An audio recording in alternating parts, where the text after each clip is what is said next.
আপনি কি জানেন ইফতারের ঠিক আগের মুহূর্তটি দোয়া কবুলের অন্যতম শ্রেষ্ঠ সময়?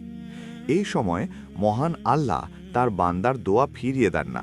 তাই আসুন স্পষ্টভাবে জেনে নিই ইফতারের সেই ছোট কিন্তু শক্তিশালী দোয়াগুলো যা আমাদের প্রিয় নবী মোহাম্মদ সাল্লাল্লাহু আলাইহি ওয়াসাল্লাম শিখিয়েছেন।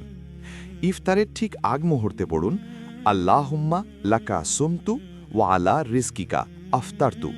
অর্থ, হে আল্লাহ, আমি তোমারই জন্য রোজা রেখেছি এবং তোমারই দেওয়া রিজিক দ্বারা ইফতার করছি। ইফতার করার পর পড়ুন, জাহাবা জামাউ ওয়াবতাল্লাতিল উরুকু ওয়া সাবাতাল আজরু ইনশাআল্লাহ। অর্থ, পিপাসা দূর হল, শিরাগুলো সিক্ত হল এবং ইনশাআল্লাহ সওয়াব নির্ধারিত হল। আসুন এই বরকতময় মুহূর্তকে অবহেলা না করি। ভিডিওটি শেয়ার করে অন্য রোজাদার ভাইবোনদেরও মনে করিয়ে দিন। আল্লাহ আমাদের সবার রোজা কবুল করুন। আমিন।